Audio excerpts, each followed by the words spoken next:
Covariance क्या होता है आपके पास, देखो अभी तक हमने एक्सपेक्टेशन निकाली है, लेकिन उस पर वेरिएंस भी अप्लाई किया तो सिंगल वेरिएबल में ही था। वेरिएंस क्या होता था आपके पास, expectation of X minus expectation of X, इस तरीके से भी हमने पढ़ा था वेरिएंस के बारे में, इसका होल स्क्वायर, है ना, ये पढ़ा था हमने। तो यहाँ पे अगर मैं दो वेरिएबल की बात करूं, कोवेरियंस, दो के बीच में हम रिलेशन चाहते हैं एक तरीके से, तो एक्स और वाई हम दो रैंडम वेरिएबल लेके, मान लो मैं इसी को अगर लिख दूं, याद रखने का तरीका क्या है, इसी को मैं दो बार लिख सकती हूँ, x minus expectation of x.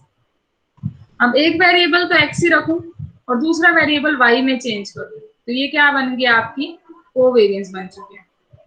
तो कोवेरियंस कैसे लिखा जाता है आपका, कोवेरियंस लिखा जाता है expectation of X minus expectation of X into Y minus expectation of Y.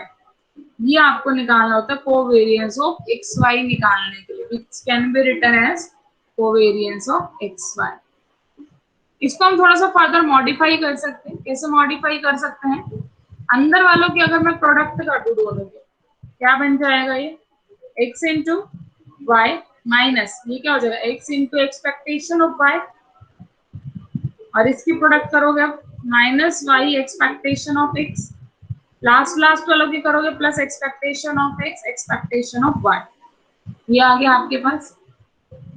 अब यहाँ से अगर मैं सभी पे एक्सपेक्टेशन अलग अलग अप्लाई कर दूं, कर सकते हैं ना, लीनियर रिलेशन होल्ड करता था एक्सपेक्टेशन, टर्म वाइज एडिशन में अलग अलग कर सकते हो, टर्म वाइज सब्ट्रैक्शन में अलग अलग कर सकते हो। Expectation of X plus Y is equal to expectation of X plus expectation of Y. Product में दिक्कत होती है, प्रोडक्ट में हम तब खोल पाते हैं जब इंडिपेंडेंट हो। अगर आपको एक्सपेक्टेशन ऑफ एक्स वाई को ओपन करो तो expectation of X into expectation of Y तभी लिखा जाएगा जब इंडिपेंडेंट होगी। ये बात हमने वहां पे पढ़ी थी, प्रोडक्ट थ्योरम। अब हम सिर्फ एडिशन थ्योरम अप्लाई कर रहे हैं कि पहले इस पूरे को ए मान लिया, मान लो इस पूरे को हमने बी मान लिया, इस पूरे को हमने सी और इस पूरे को डी। अलग से expectation of A minus B minus C plus D, that is equal to expectation of A minus expectation of X into expectation of Y, यही बनेगा, minus expectation of Y into expectation of X, और last आ जाएगा आपके पास plus, देखो expectation पे दोबारा expectation अगर लगा भी दोगे, अब एक चीज जो ऑलरेडी मीन आपका निकल ही चुका है तो उस पर आप कितनी बार एक्सपेक्टेशन लगाते रहो। एक्सपेक्टेशन क्या आती है, कैसे एक कांस्टेंट नंबर ही तो आती है। बात दो, जब एक्सपेक्टेशन हम निकाल चुके हो, एक्सपेक्टेशन निकालना मतलब समीशन एक्स आई और जो पी एक्स आप करते हैं वो आप कर चुके हैं, एक सिंगल नंबर आंसर आ चुका है। अब सिंगल जो कांस्टेंट होगा, कांस्टेंट पे अगर आप दोबारा एक्सपेक्टेशन लेंगे, एक्सपेक्टेशन ऑफ कांस्टेंट क्या होती है, कांस्टेंट कांस्टेंट ही होती है। तो अगर आप एक्सपेक्टेशन एक्सपेक्टेशन पे ही लगाएंगे तो वही आंसर आ जाएगा, सेम सेम आंसर। तो इस पे एक्सपेक्टेशन अगर आप लगाएंगे भी तो आंसर क्या रहेगा आपका, सेम ही रहेगा, expectation of X into expectation of Y. Even अगर आप यहाँ पे भी एक्सपेक्टेशन लगा रहे हैं, अगर मैं एक्सपेक्टेशन ऑफ एक्स पे लेके जाऊं और एक्सपेक्टेशन ऑफ वाई पे लेके जाऊं, तो एक्सपेक्टेशन ऑफ वाई का कोई मतलब ही नहीं है यहाँ पे, ठीक है। इस पे दो बार लगाओगे तो भाई एक सिंगल ही आना। तो सिंपल सी बात ये बन गई हमारी, expectation of X Y minus expectation of X expectation of Y, यहाँ पे expectation of Y expectation of X plus expectation of X into expectation of Y. एक से एक कैंसिल कर सकते हैं हम, ये वाला हमारे पास बचा एक्सपेक्टेशन ऑफ एक्स। एक्सपेक्टेशन को आगे पीछे लिख लो तो भी कोई फर्क नहीं आएगा क्योंकि एक नंबर है, ये भी दो कांस्टेंट को आपस में इंटरचेंज तो कर ही सकते हैं। तो ये आपके पास कोवेरियंस का फॉर्मूला ही आया, थोड़ा सा हमने मॉडिफाई किया। तो कोवेरियंस ऑफ एक्स वाई आप ऐसे भी निकाल सकते हैं, एक्स वाई की इकट्ठी एक्सपेक्टेशन, एक्स और वाई की अलग अलग एक्सपेक्टेशन, इस तरीके से भी आप निकाल सकते हैं। अब आपसे दीदी मेरा एक क्वेश्चन है, हाँ बोलो। हमने जैसे सेकेंड टर्म में और इसमें एक्सपेक्टेशन लगाया है कि एक्स और एक्सपेक्टेशन वाई पे, तो ये दोनों इंडिपेंडेंट है, हम तभी इसमें अलग अलग एक्सपेक्टेशन लगा सकते हैं ना। यहाँ पे इंडिपेंडेंट का रोल नहीं आया अभी तक, क्यों नहीं आया, देखो मैं नीचे करके दिखाती हूँ। ये था। हाँ जी दीदी। आपने इसको वेरिएबल कब से मान लिया, अनदर वेरिएबल मान लिया आपने, तो एक्सपेक्टेशन ऑफ वाई तो एक कांस्टेंट आ जाएगा ना, एक नंबर निकल आएगा। तो एक तरीके से आप इस पे अप्लाई करें, expectation of C into X. क्या आता है, प्रॉपर्टी पढ़ी है, ठीक है क्या होगी दीदी, सी प्रॉपर्टी? सी बाहर आ yes, expectation of X, yes. ठीक है। तो यहाँ पे एक्सपेक्टेशन ऑफ वाई एक तरीके से बाहर निकले, सिर्फ और सिर्फ एक्स पे एक्सपेक्टेशन अप्लाई हुआ, ठीक है। तो इंडिपेंडेंट का अभी तक हमने कोई यूज नहीं किया, अभी तक हमने सिंपली चले, हम सिर्फ एक्सपेक्टेशन अप्लाई किया मल्टीप्लाई करने के बाद, तो आपका ये बन के आ गया है, ठीक है। तो ये आ ठीक चुका है है दीदी। आपके पास। अब इसी के अंदर अब आपका कंसेप्ट लगाते हैं। अगर हम यहाँ पे एक्स और वाई इंडिपेंडेंट ले लें, जो हमारा कोवेरियंस फाइनली निकला है, क्या निकला है हमारा, covariance of X Y is equal to expectation of X Y minus expectation of X into expectation of Y. अगर आप यहाँ पे को एक्स वाई आर इंडिपेंडेंट, तो क्या इंप्लाई करता है, प्रोडक्ट थ्योरम से अलग अलग इक्वल हो जाएंगे, और ये इक्वल आते हैं, इसका आंसर क्या आ जाएगा, जीरो आ जाएगा। तो अगर इंडिपेंडेंट रहते हैं तो कोवेरियंस जीरो होता है। अब मैं आपसे काउंटर क्वेश्चन पूछ रही हूँ कि अगर कोवेरियंस आपका जीरो आया है, तो क्या वो इम्प्लाई करेगा आपके एक्स और वाई इंडिपेंडेंट ही रहे थे? कोई जरूरी नहीं है दीदी। कोई एग्जाम्पल?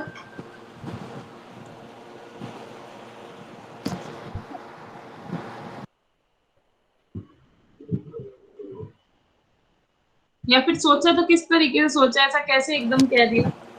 दीदी जैसे हम एक्सपेक्टेशन ऑफ एक्स वाई वो ही नंबर आ जाए कांस्टेंट सी, और एक्सपेक्टेशन एक्स से सी वन और वाई से सी टू, और सी वन और सी टू की मल्टीप्लाई भी सी ही आ जाए, तो वो इक्वल हो जाएंगे, तो वहां से वो जीरो बन सकता है।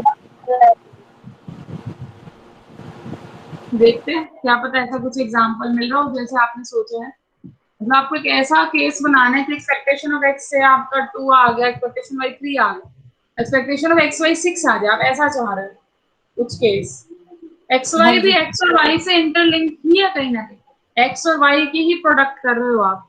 तो कोई ऐसा केस हमें देखना पड़ेगा, जैसे कि अगर मान लो मैंने एक्स ले लिया -3 -2 -1 1 2 3 ये ले लिया, वाई मैंने बनाया 9 4 1 1 4 9, यहाँ से एक्स वाई क्या बनेगा आपका, एक्स वाई करो -27 -8 -1 1 8 27, यही बनेगा। यहाँ से बताइए एक्सपेक्टेशन ऑफ एक्स कितनी निकल रही है, कैसे निकालेंगे expectation of x?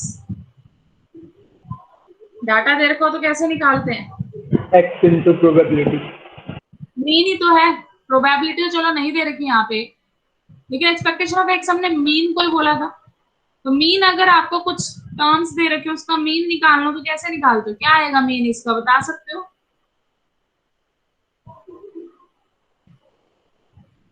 Zero. Zero आएगा, सारी टर्म आपस में कैंसिल हो रही है, ऐड करने पे जीरो बनेगा। इधर से भी जीरो ही आना है क्योंकि यहाँ पे भी -27 बैठे हैं या -8 या 1, तो ये दोनों तो जीरो आ गए, ठीक है। ये वाला बताओ अब। 14। देखो ये जो भी आएगा पॉजिटिव आएगा ना, 14 चलो कह दिया इन्होंने, जो भी आया है मुझे नहीं पता कितना है, लेकिन जो भी आया है वो हमने कह दिया 14 है। अब यहाँ से अगर आप expectation of X Y minus expectation of Even X into, 14 by 3. क्या कह रहे हो हिमांशी? 14 by 3. 3. 14/3, हाँ वही जो भी आया पॉजिटिव नंबर आया है, तो 28/6 आएगा, ठीक है 14/3। तो यहाँ से हमारे पास ये आया है कोवेरियंस का फॉर्मूला। तो एक्सपेक्टेशन ऑफ एक्स वाई आपकी निकली zero, minus expectation of x भी जीरो निकली, और वाई 14/3, तो आंसर आ गया जीरो। एक्सपेक्टेशन तो आपकी जीरो आ गई है, मतलब कोवेरियंस जीरो आ गया है आपका, लेकिन क्या यहाँ पे आपकी एक्स और वाई इंडिपेंडेंट है? कैसे चेक किया जाएगा इंडिपेंडेंट को, कोई तरीका है आपके पास?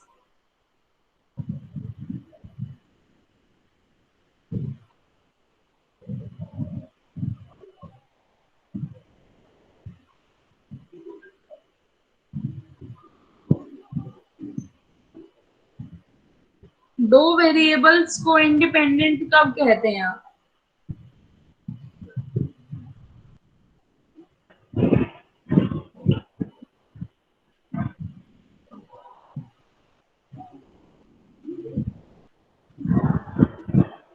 मैम स्पेस में पढ़ते हैं, लीनियर स्पेस वगैरह में सब तो ऐसे होता है कि उनका जो लीनियर कॉम्बिनेशन है वो जीरो के इक्वल निकलते हैं, और सारे जो कांस्टेंट होते हैं वो जीरो में, मतलब एक दूसरे पे डिपेंड करेंगे ना, तो एक दूसरे के मल्टीपल में लिखेगा। अगर मैं आपको वो बताऊं जो आप बोल रहे हो कपिल, वो डेफिनेशन थी linearly independent, LI, linearly independent. वहां पे लीनियर वाला कंसेप्ट चल रहा था, एक्स और वाई आपस में डिपेंडेंट है, तो लीनियर वाला रिलेशन था, ax plus by is equal to 0 करके a और b में से कोई भी एक नॉन जीरो ले आते थे, मतलब x को y की हेल्प से लिख लेना या y को x की हेल्प से लिख लेना, दो वेरिएबल में तो इतना ही था, लेकिन वो लीनियर रिलेशन रहा करता था। अब मैंने कोई लीनियरली इंडिपेंडेंट की बात नहीं की, सिर्फ इंडिपेंडेंट की बात कर रहे हैं हम, दो वेरिएबल। प्रोबेबिलिटी में तो पढ़ा था। यस, यहाँ पे रिलेशन इस तरीके का भी हो सकता है। ये देखो ये रिलेशन होल्ड है या नहीं है यहाँ पे? हाँ जी मैम, ये स्क्वायर है, तो y जो है ना वो x का स्क्वायर है। बिल्कुल, तो यहाँ पे ये डिपेंडेंट है क्योंकि जो y है वो x के स्क्वायर करने पे बन रहा है, ठीक है। लीनियरली इंडिपेंडेंट पूछते तो वो तो ये है सेट इंडिपेंडेंट है, लीनियरली इंडिपेंडेंट है, लेकिन हम यहाँ पे क्या बात कर रहे हैं, स्टोकास्टिकली इंडिपेंडेंट की बात कर रहे हैं, मतलब किसी भी तरीके से आपस में डिपेंडेंट नहीं होने चाहिए। यहाँ पे डिपेंडेंट बने हैं, किस तरीके से बने हैं, y is equal to X square से। ये रिलेशन हमें साफ दिख रहा था, हमने लिया ही ऐसा केस था जिसमें x और y हमारे डिपेंडेंट रह रहे हैं, लेकिन फिर भी कोवेरिएंस कितना आ गया, 0 आ गया, तो कन्वर्स ट्रू नहीं है, ठीक है। इंडिपेंडेंट होंगे तो ऑब्वियसली कोवेरिएंस 0 आएगा, क्योंकि expectation of x into expectation of y में ब्रेक होके 0 जाएगा। लेकिन अगर कोवेरिएंस 0 आ रहा है तो it doesn't implies the given variables are independent, वो डिपेंडेंट भी हो सकते हैं। क्लियर हुआ सबको, कोई डाउट है?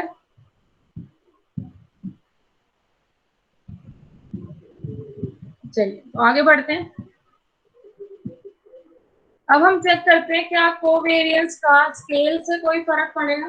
स्केल और ओरिजिन दो बातें चेक करते हैं।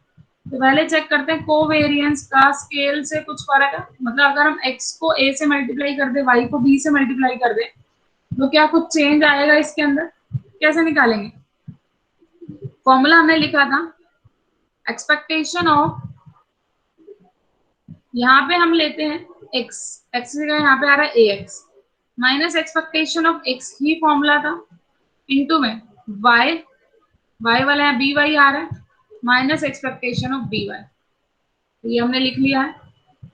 अब यहाँ पे हम क्या कर सकते हैं, एक्सपेक्टेशन से a को बाहर निकाल सकते हैं, ये बन गया expectation of ax minus a expectation of x, into यहाँ से b को बाहर लेंगे अगर हम, एक्सपेक्टेशन ऑफ y, a पूरा कॉमन आ गया और यहाँ से b भी कॉमन आ गया, y minus expectation of y, ये बन गया आपका। तो यहाँ से a और b को, क्योंकि ये भी एक एक्सपेक्टेशन है, तो इस a और b को कांस्टेंट को फिर से हम बाहर ला सकते हैं, तो ये बन गया expectation of x minus expectation of x, y minus expectation of y, और ये किसका फॉर्मूला था आपका, कोवेरिएंस ऑफ x y का। तो जब हमने देखा यहाँ पे स्केल का फर्क पड़ा है, जो अंदर ए बी थे वो ए बी के रूप में ही बाहर आए हैं, तो वो सेम प्रोसीजर चल रहा है जैसे वेरिएंस में था, वेरिएंस में तो स्केयर होता था इसलिए स्केयरिंग बाहर निकल के आती थी, यहाँ पे अलग अलग वेरिएबल की प्रोडक्ट हो गई है दोनों की आपस में, तो यहाँ पे अलग अलग का दोनों दोनों एक एक आ जाएगा, ए और बी। सिमिलर वे से हम कनेक्ट कर सकते हैं किसका, अब मुझे ओरिजिन का बताओ, अब आपको ट्राई कर रहे हैं x प्लस ए वाई प्लस बी, क्या फर्क पड़ेगा बताइए। ए वाई प्लस बी लिखा है। हाँ, ओरिजिन, ओरिजिन का हम देख रहे हैं, यहाँ पे कांस्टेंट ऐड किया, यहाँ पे अच्छा x में a अलग से ऐड किया, ठीक है। मैं सोचा a और y से मल्टीप्लाई, नहीं नहीं कॉमा है बीच में, x प्लस ए तो वाई कोई फर्क नहीं पड़ेगा मैम सम से, तो कोई फर्क नहीं पड़ेगा, सीधी सी बात आएगी। देखो एक्सपेक्टेशन लोगे भी अगर आप, यहाँ होता था x minus expectation of x into y minus expectation of y, तो इस केस में एक्सपेक्टेशन ऑफ कांस्टेंट क्या आती थी आपके पास, बता सकते हो? कांस्टेंट वही सेम ही निकल के आता है, तो माइनस एक्सपेक्टेशन ऑफ x पे अलग से अप्लाई हो गया, माइनस एक्सपेक्टेशन ऑफ a आ गया a, ऐसे यहाँ पे एक्सपेक्टेशन ऑफ y अलग से अप्लाई हुआ, एक्सपेक्टेशन ऑफ b आ गया b, a से a कैंसिल, बी से बी कैंसिल, ये किसका फॉर्मूला बन गया, कोवेरियंस ऑफ एक्स वाई का।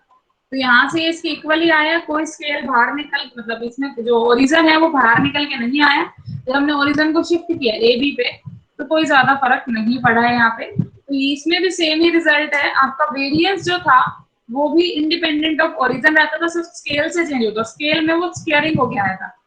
तो वेरियंस में क्या हुआ, दोनों की प्रोडक्ट बाहर निकल आई है स्केल में, तो लेकिन ओरिजन में कितना आया आपका, 0 आया। मैम कोवेरियंस की एप्लीकेशन क्या है मैम, ये किस लिए काम आता है, क्या मतलब?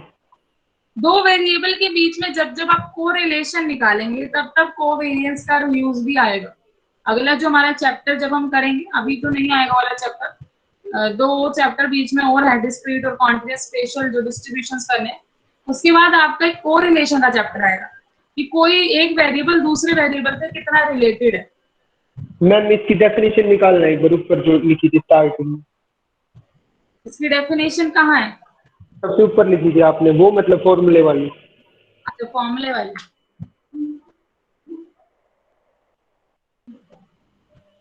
मैम इसको अगर वर्डिंग में बोलना चाहे तो कैसे एक्सप्रेस करेंगे कि ये चीज होती है?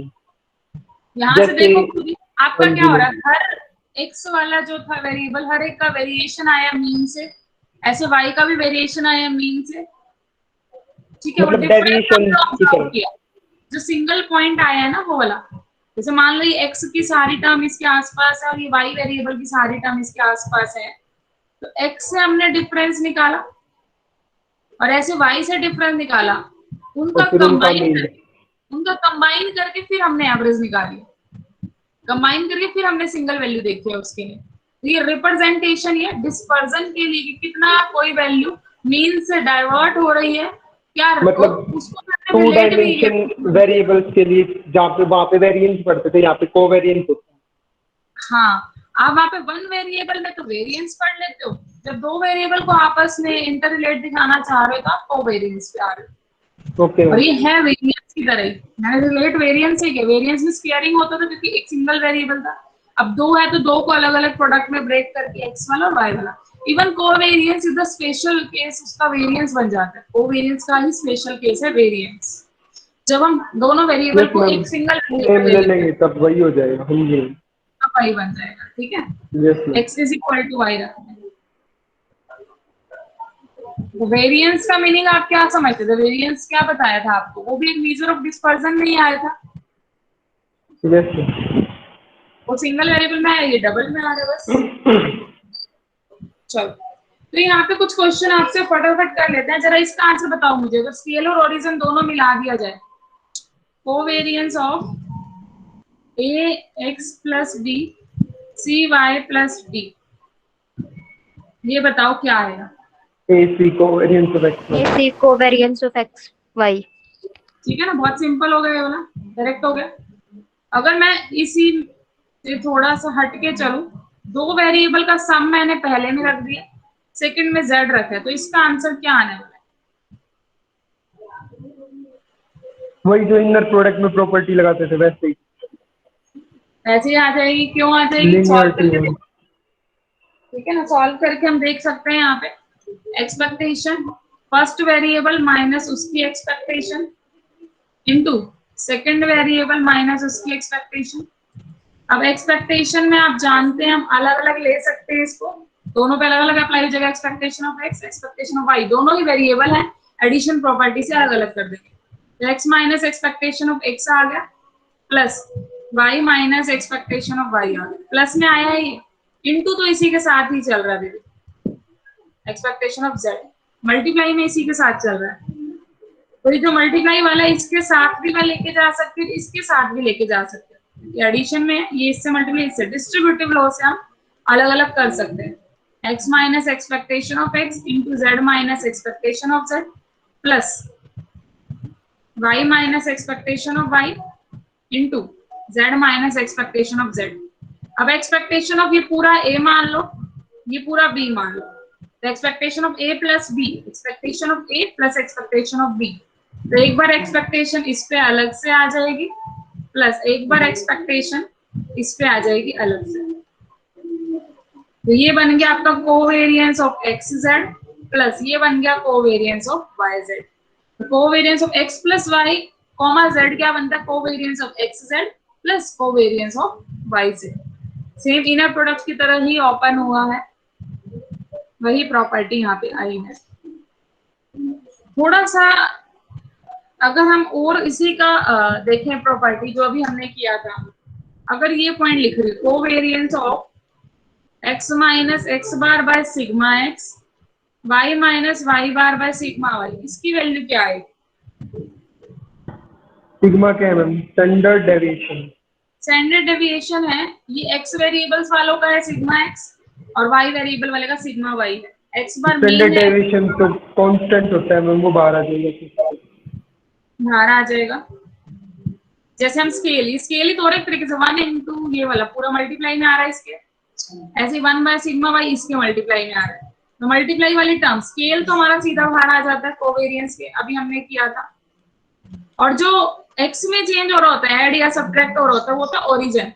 ओरिजिन का कोवेरियंस में कोई फर्क था?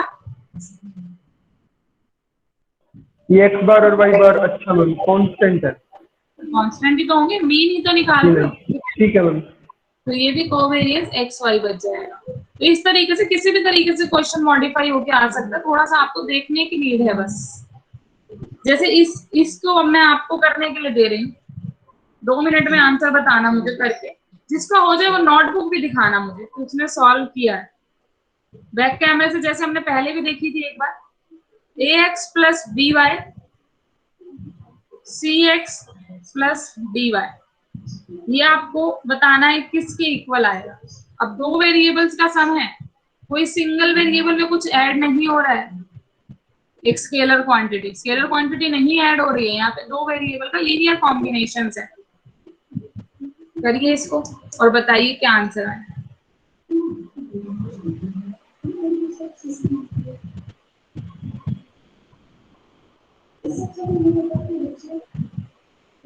Ma'am A D covariance of X Y.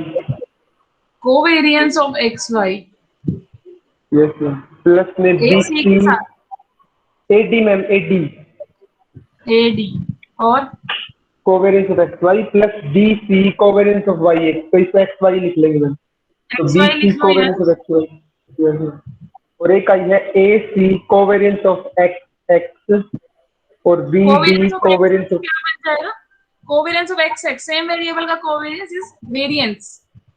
हाँ मैम, तो ये सिग्मा एक्स क्लियर हो जाएगा। हाँ, plus B D sigma Y square, जी मैम। Yes ma'am. ये आया इसकी तरह होगा हो सभी जाएगा। का, किसी को डाउट? हाँ जो इनर बिल्कुल प्रोडक्ट वाली प्रॉपर्टी खोलते हैं, बिल्कुल सेम तरीके से करना है, जो भी हमने पिछली प्रॉपर्टी लगाई थी उसी तरीके से आपको पहले इसको ओपन करना है। ऑटोमेटिकली यही वाली टर्म आपके पास बन जाएगी जो अभी हमने लिखी थी। तो वो कैसे कर सकते हैं?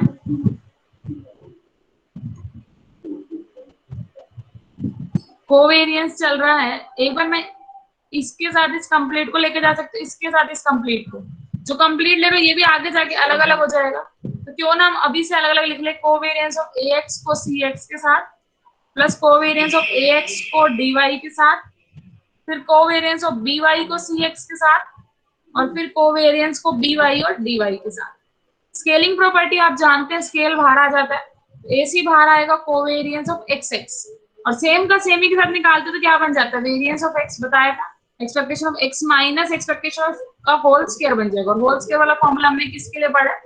वेरियंस के लिए पढ़ा है। तो यहाँ पे आ गया आपका sigma X square, sigma X square. Similarly यहाँ पे एक्स वाई आएगा, अलग अलग का है, A D covariance of X Y, यहाँ पे भी एक्स वाई है तो B C covariance of X Y, और यहाँ आ जाएगा आपका Y Y same, sigma Y square बनेगा, B D sigma Y square. तो इट मीन जब हमने बी डी वाला किया तो वाई वाई आने का रहा sigma Y square, X X वाला आया तो A C sigma X square, और बी सी का अलग से क्या कोवेरियंस, और ए और डी का भी कोवेरियंस। तो इस तरीके से आपको कितने भी दे दें आप निकाल सकते हो। मान लो मैंने अब की बार आपको कोवेरियंस निकालने के लिए नहीं कहा, आपको मैंने कहा वेरियंस निकालो, वेरियंस किसका, a1 x1 plus a2 x2 का। ये निकालने के लिए कहा है। तो इसका मीनिंग क्या हो गया आपका,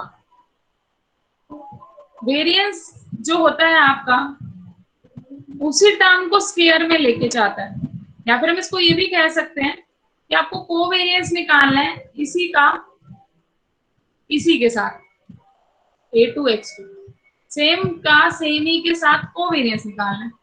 और अभी हमने इसका फॉर्मूला पढ़ा, जब x1 सेम सेम आएगा तो सिग्मा x1 का स्क्वायर बन जाएगा, और ये बन गया A1 स्क्वायर दोनों की मल्टीप्लाई से, है ना।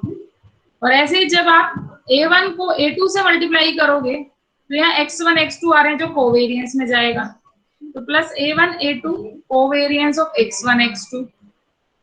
A2 को जब A1 से करोगे तो भी कोवेरिएंस में जाएगा, तो सेम ही आ गया A1 A2 तो ट्वाइस कर दो, और लास्ट वाली term A2 into A2 x2 का स्क्वायर, तो हो जाएगा A2 square sigma x2 square. तो जब हम कोवेरिएंस वाला वेरिएंस में लेके जाएं, सेम टू सेम वेरिएबल में लेके जाएं, तो ध्यान से देखो, इसका स्क्वायर हुआ, ये सिग्मा आया, मतलब वेरिएंस आया, इसका स्क्वायर हुआ, ये भी वेरिएंस आया, ये रहा, ये वाली टर्म और ये वाली टर्म, साथ में एक टर्म एक्स्ट्रा और आ रही है 2ab वाली, 2a1 a2 covariance of x1 x2। तो ये फॉर्मूला कुछ a प्लस b का होल स्क्वायर टाइप फॉर्मूला नहीं बन गया, जहाँ पे a स्क्वायर के साथ आ रहा है वेरिएंस, b स्क्वायर के साथ भी वेरिएंस आ रहा है, और जो 2ab वाली टर्म है उसके साथ कोवेरिएंस आ रहा है, कोवेरिएंस आ रहा है। तो वेरिएंस के केस में ऐसे फॉर्मूला ओपन होता है। तो अगर मैं वेरिएंस के केस में n वेरिएबल पे लेके जाऊं फॉर्मूले को, तो हमने दो ही वेरिएबल लिए, अगर हम ले लें variance of summation ai xi where i 1 to n, मतलब मैंने n वेरिएबल्स ले लिए हैं, तो क्या आप मुझे इसका फॉर्मूला बता सकते हैं, क्या बनता था a1 a2 प्लस an का होल स्क्वायर, किसी को याद है ये फॉर्मूला? इसमें सभी का इंडिविजुअल स्क्वायर हो जाएगा, और प्लस 2 इंटू सारी टर्म्स का मल्टीप्लीकेशन उनका सम।